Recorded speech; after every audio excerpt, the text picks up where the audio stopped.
तरी आपण मागील एपिसोडमध्ये पाहिले होते की शंकर आणि नवनाथ एका दगडावर बोलत बसलेले असतात. तेवढ्यातच शंकरचे बाबा खूप सिरियस असल्याचे शंकरला समजते व ते दोघेही धावत घरी जातात. शंकरचे बाबा म्हणता म्हणता शंकरला जादू जंगलातील नागमणीचे रहस्य सांगतात. त्यानंतर शंकर आणि नवनाथ नागमणी शोधायला जंगलात जायचे ठरवतात व बॅग वगैरे घेऊन नागमणी शोधायला जंगलात पोहोचतात. आता भाऊ पुढे.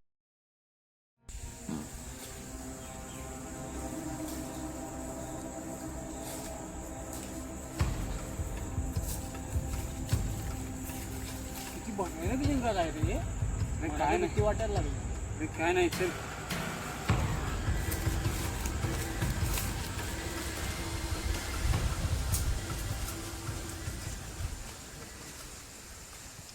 कटाळा आला यार आज.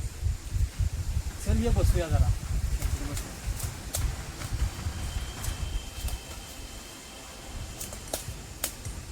आणि शंकर यार वैतागलोय. संध्याकाळ झाल्या. आपल्याला कुठेतरी जागा शोधली पाहिजे राहायला आजच्या दिवस. उद्या उठून शोधू आपण. ठीक आहे. माझं पण हातपाय दुखायला लागले चालून चालून. आपण आज ते रात्र करू. उद्या सकाळनं तार करू आपण.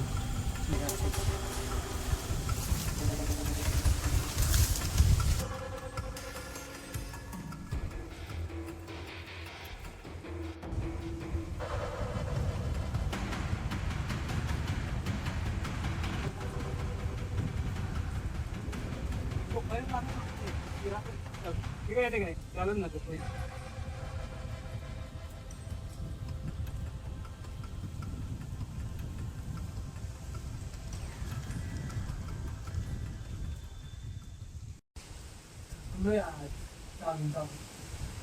आता झोपूया. उद्या सकाळी ठीक आहे.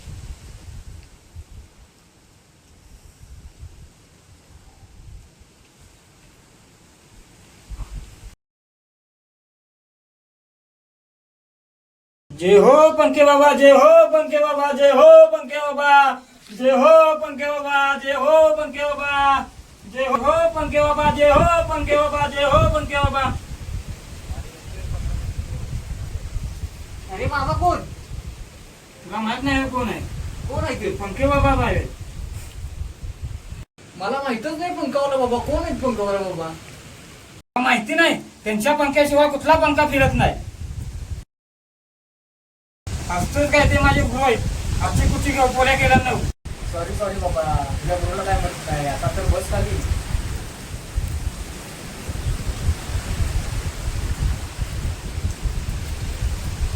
एवढ्या जंगलात आपण कसं नागमणी शोधायचा? तुझ्या बाबाने काय नक्षा वगैरे काय दिलाय का? अरे ते नक्षत्र सांगत होत्या ते म्हातारे मिळत. असं कसं मिळलं म्हातारी? बिना नक्षा सांगता आता एवढ्या जंगलात कसं फिरायचं? रावली माझ्या म्हशी सोडायच्या येतं. तुझ्या नादाला लागून फुकट वाया घालून लागले माझा. जा तुम्ही. नक्षा नाही भिक्षा नाही. ज्या बापूने नागमध्ये असा रस्त्यावर पडलं होतं सोडला आहे.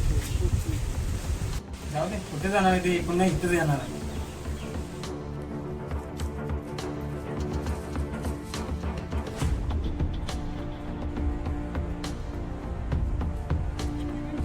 वाट पण सापडून झालं. खूप पण लई लागते. कटाळा आलाय. बसतो ना.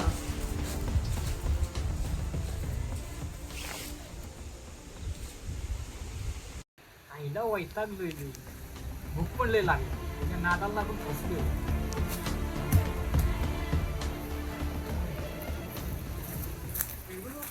इथं तर पेरू झाड नाही कुठे. पेरू आला उठून.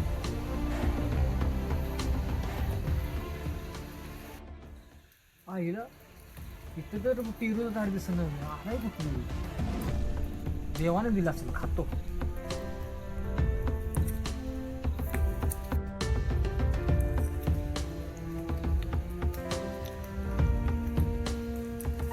आईला डोकं काय जड झालंय? फळामुळे तर नाही ना? नाही.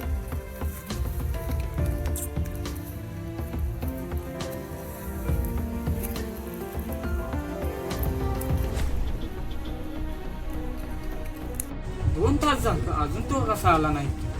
थोडा बघतो आता मी जाऊन.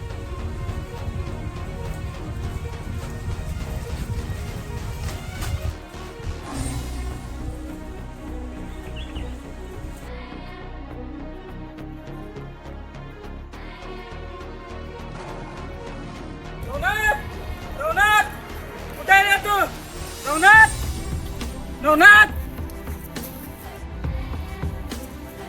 नवनाथ अरे नवनाथ कुठे गेला नवनाथ